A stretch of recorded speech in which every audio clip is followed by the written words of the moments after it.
Morning, I'm out with my technical team, otherwise known as Bruno and Cooper. And I thought we'd have a chat about the brands and bodies of industry from the viewpoint of maybe they're not as bad as we sometimes make out. And I've definitely been on that train in the past because it's an easy thing to do, to call out a faceless brand and body. It feels different to an individual level, and we often forget the individuals who work in those places and the great work that they do. So I wanted to offer a bit of a counter to that and reference into some of the awesome things that they do and the way they do help and support industry, and acknowledge some of the problems of the past. Part P is the one that always comes back around what is now the NIC and NAPIT. And there is no question that there has been some bad moves along the way with that. However, I feel like now there's some positive changes coming through the system, an acknowledgement of those mistakes. And I've got to say, through doing Apprentice 1-to-1 and the stuff I do in the business and the day job, I've never not made mistakes. They always happen, and it's about dealing with them, acknowledging them and changing course. And I think we definitely see that in industry at the minute. But I thought I'd start by saying which brands and bodies I am part of, because often some of those people kicking off and complaining are not really a part of any of them. I never have been, to a degree. So I thought I'd start by setting my field of play for the opinion I'm offering based on my memberships right now. So as a starter for 10, the two at an individual level, I suppose, would be SparkSafe and the JIB. Similar but different. So SparkSafe originated from over in Northern Ireland from the superstar and legend, no longer with us, Derek Thompson and his wider team. And the work they do now and did then is amazing. They're well worth checking out if you haven't already. I'm an AQE with them, which I believe I'm right in saying is the top grade, and I think I'm one of a handful over in the mainland of the UK who holds that. Much more prominent over in Ireland than it is in England, Scotland and Wales, but we can still apply for that membership, and I will always hold that because Derek was a massive inspiration to what goes on with Apprentice 1-to-1 even now, and he always will be. And Charlotte and the team from SparkSafe are just incredible, so they will always have my support. I will always maintain that membership. My technical team are currently not playing ball here, Bruno and Cooper. Just let me untangle myself, there we go. And the JIB, and I've said before why I held the membership to those. That is for the historical work they did for my mentors, and the great work they still do in industry now. And they often get mixed up between the ECS card and JIB employers membership. They are different things. So that's where you're graded after your training, and they give you a grade card and say what kind of level you are at, and you can develop and build your career through that as well. So up until recently, I was also a member of the IET. Again, there's professional development through that. I was graded at an NTech level, and I was in the process of going for CEng. I'm not going to delve into the ins and outs of why I'm no longer a member of the IET, but they do some great work. They have great resources in there as well, and we're not really going to feature that in this video because, as I said, I'm no longer a member of that particular organisation, but they obviously form a lot of what we do in the electrical industry, from the wiring regs and the technical team that they have there, who are absolute superhumans and among the smartest minds we have out in the electrical industry. So that is the IET. So two other bodies of industry that are maybe lesser known to those of us out in the contracting world are TESP and NET, so the Electrotechnical Skills Partnership, that really helps impact positive effect on the training space in the electrical industry. They have some great case studies and references about the courses and such that you need to do, avoiding rogue trainers, and they offer lots of support to people on those routes, both at a college and lecturer level and an individual trainee and employer level. And then NET, who run the AM2 and hold that bar for people passing or completing hopefully the final step in their training to become a baseline electrician. And they do some incredible work in looking after the centres that uphold that, and also supporting people who maybe haven't had the best experience through their training prepare for that AM2 to get a successful outcome, and hold that bar on industry. And those two organisations are two of the best, in my opinion, out there in the electrical industry, and full credit to the individuals who work in those places. So the two names that you may be familiar with in terms of your qualifications would be City and Guilds and EAL. They're the awarding bodies that kind of set the framework and standard for the training courses that are delivered by their providers, so training centres both private and FE, further education, government funded training. So you will sit your courses, your assessments that are mapped out by those places, and then they also take care of verification of that training as well. City and Guilds will be more well known, but for those of you who watch the Apprentice one-to-one content, EAL is also a huge part of training and awarding of qualifications within the electrical industry today. And both have their challenges, but again, there is very hard-working individuals, some of whom I've had the pleasure of getting to know at a personal level. And yeah, they're working really hard to try and help hold a high line in training and qualifications as we move forward into the future, especially around renewables, electric vehicle charging, and all of those important topics that we're also focused on in industry right now. We then have the two that most will be familiar with, and that's NAPIT and the NIC. There was more, there still are a few other CPS providers that are little known and often spoken about, so we'll focus on those two core ones. I'm a member of NAPIT, have been for many, many years. In the past, I used to be with the NIC. I actually left their membership at the outset of Part P due to the way I saw that organisation going with qualified supervisors, but that is a thing of the past. And yeah, I just resonate really well with the team at NAPIT, and I'm proud to be a member of those guys and girls, but both serve the similar sort of purpose. You can notify your domestic jobs through them. They come out and do your annual assessments and ensure you meet the standards of the UCAS that contractors need to meet, and it ties in now with the EAS document as well. So that's the standard that qualified supervisors and electrotechnical workers have to meet. And they also do lots of other great things that we'll get into later on in this video.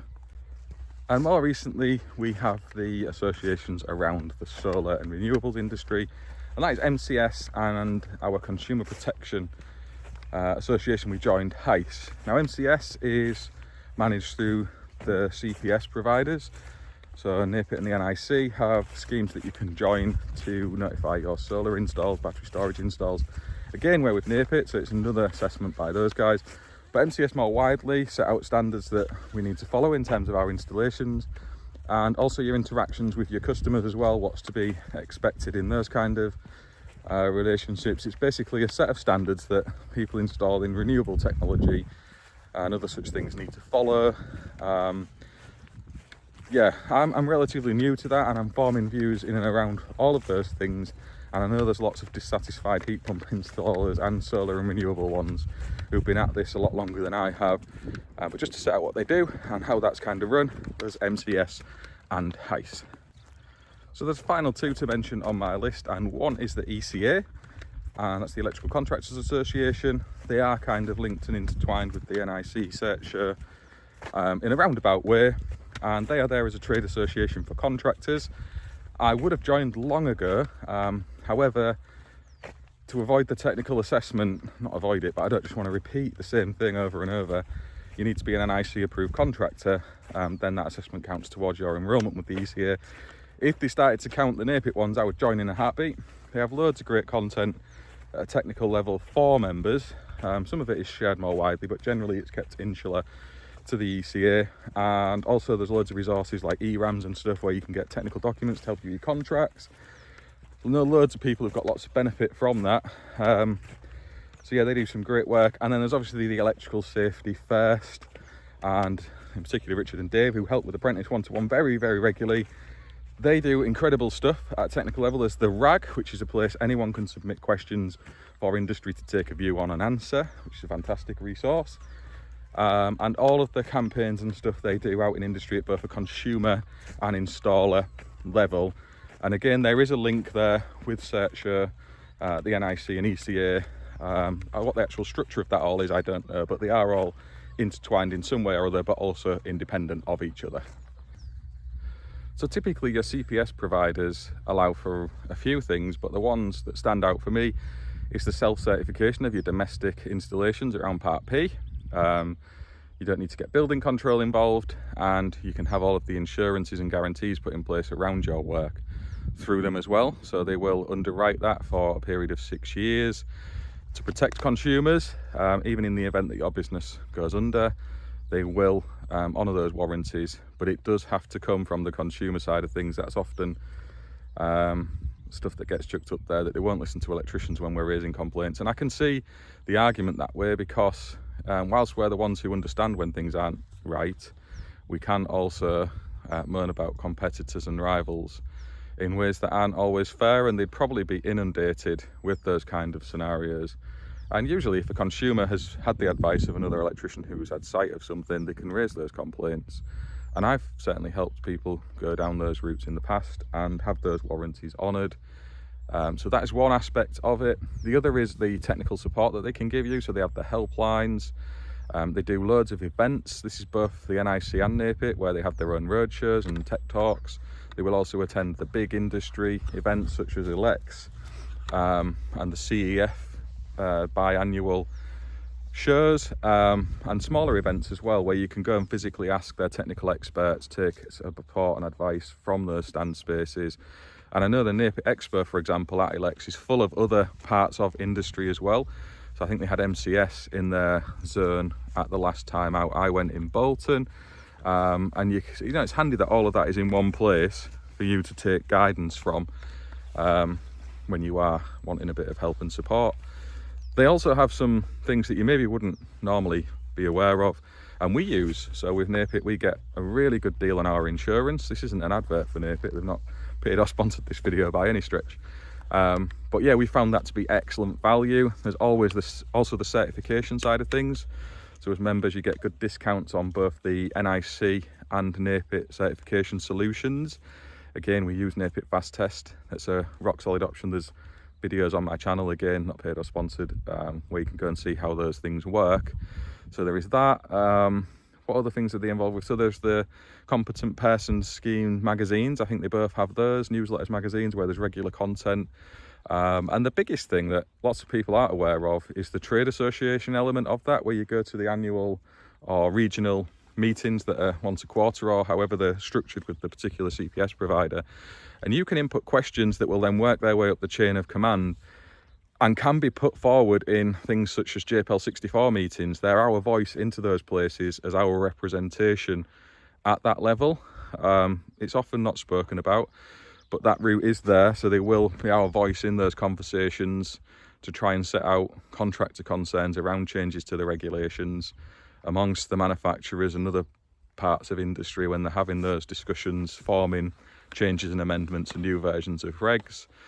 So they offer that as well. And again, I'll drop some links in the description alongside this video where you can go off and see the member benefits of both of those two providers. I think they let the ball drop in and around the development of Part P. I do believe that came from a really good place of wanting to stop dangerous electrical installations and bringing in some of those people who were doing electrical work anyway to the assessment process. So there was at least some policing and monitoring. I think was a good place to try and go. However, is all we've seen is lower entry bars for actual electricians, and you know, the market kind of got swamped with these what was 5-week wonders and then ended up at 5-day wonders. But yes, we've now seen recognition of that, and what we're speaking about is those changes and developments with the EAS standard and other such things that have moved on with industry. And it is a slow moving beast sometimes. You know, this thing isn't a fast ship to turn around when people have made decisions on how stuff is going to pan out. You've got to wait for a process of time for those things to be proved to be wrong and then changes to be made, unfortunately. But there is a recognition of that now. I do support that. I think there's lots of good people working at these CPS providers. It's often forgotten when it is a faceless brand and people can just bash it. And yeah, it's to try, and sometimes it's from a place of frustration. Totally understand that. You see the erosion in your industry and you want to blame something and someone, but to a point we've all played a part in that. As I say, we do have a voice. It can be heard and listened to, and it has been now. And yeah, there is some really hard-working individuals within those CPS providers who weren't part of those things of the past and really do want to see things move forward in a positive light. And inclusivity of everyone on that journey should be something we all get behind, rather than standing, shouting, pointing fingers, because ultimately nothing progressive comes from that. It's an easy win to try and garner support and I don't know, build a community of your own. You see those kind of things, join up to our community, come be part of an evolving side of things, and then at the same time they'll bash other communities and trade associations and such to elevate themselves while selling advertising to radio marketers and such. So yeah, that's a frustration, and often totally unaware of, you know, their own contradictory statements around that. But anyway, diverting off the topic at hand here. Then again, with the GIB, as I said, as an employer, you can join the GIB, and there's member benefits for your staff as a result of that, in terms of sick pay, healthcare, holiday entitlement, minimum salaries. They're often thrown around as being some sort of dictation of what wages should be in industry, but they are a minimum level, and there is a good argument that lots of wages should be much higher than they are now, and that's definitely one of them. But it's difficult times in terms of the economy. We're seeing contractors going out of business. All of the constraints on people's salaries have been stretched ever further. It's not easy, and for somebody like the JIB, who have these reviews every couple of years or so, it's hard to keep pace, I guess. But there's that aspect.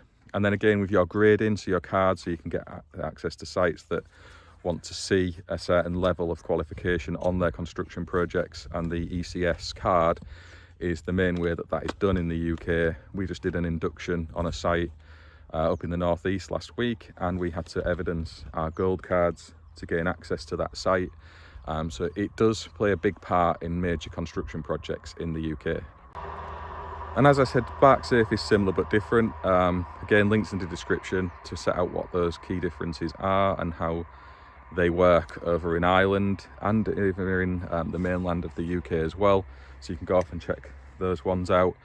And the IET's Professional Development Tools and Career Manager is one of their huge plus points. They also have a great back catalogue of content. It's maybe not so much focused on electricians today. It's called the IET for a reason. It used to be the IEE, so it's the Institute of Engineering and Technology now. So there's lots of focus on electronics and other emerging areas of the world, I guess, and less of a focus on electricians. But the technical team that are still there at the IET are fantastic. They're a great resource for industry, and yeah, it's just one of those things that it didn't work out for me in the way I'd hoped with my career development with those tools and resources, and I didn't see the benefit for me at a personal level due to that. But I know that it's really helped lots of people in their career, and well worth checking out. And again, links in the description to that for those of you who want to go and check that particular option out. So as far as I'm aware with the ECA, and I'm speaking at this with someone who's not a member, it's really easy. You'll often hear people sharing their opinions when they're not part of any of these things and never have been. And equally, lots of people who have been part of these things not liked it and left. So those views have different levels of validity, I suppose. But there's the great technical team at the ECA as well. They have some awesome people there who share stuff, both publicly and insular to the ECA. You can understand that, where they've got to add value to their paying members, but also they do want to support wider industry as much as they can. You know, some of the standout stuff that is available through them is support to swapping employment around, so secondment for want of a better word. So, but certainly with trainees and such, the ECA are really good at that, where you can swap around your trainees to give them a wider experience of industry. There's also the ERAMs and the technical minds there, where there's content you can delve into, pretty much covering every subject from business through to day-to-day contracting and electrical installation work. There is a huge mind hive of content within the ECA around all of that. There's also the contract protection, so you get access to the legal teams. They do some great work in helping their members when disputes form, which is inevitability at a contractual level. You know, we're often always fearful of the criminal aspect of things, which is super duper rare, but contractual disagreements and payment issues and stuff are really common, and the ECA help their members out massively with that, as well as do NAPIT and the NIC as well, actually, while we're referencing into that particular point. And then there's the training. Lots of these organisations often offer training.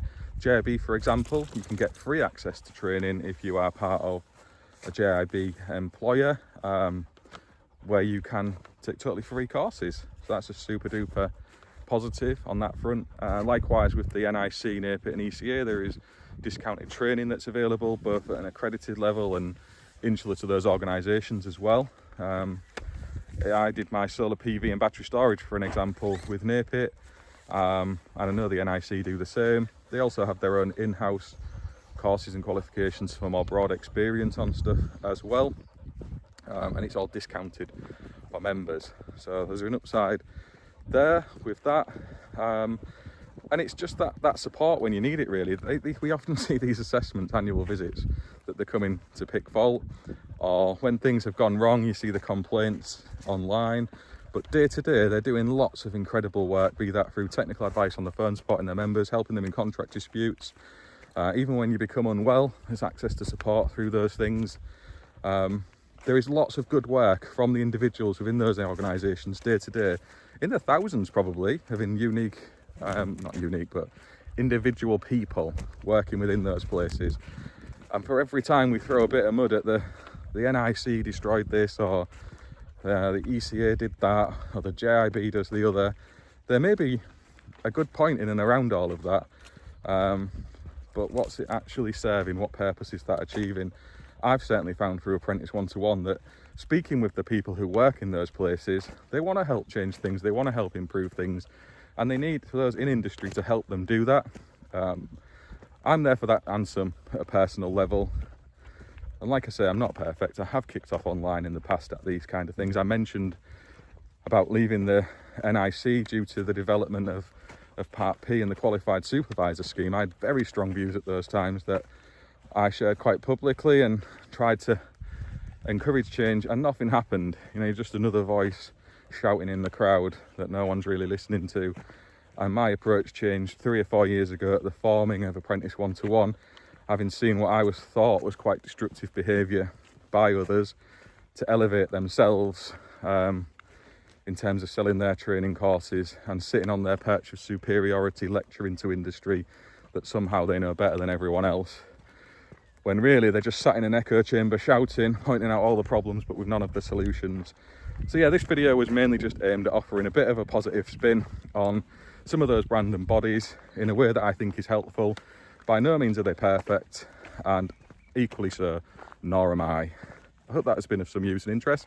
Please drop your comments and experiences in below, and otherwise I'll see you on the next one.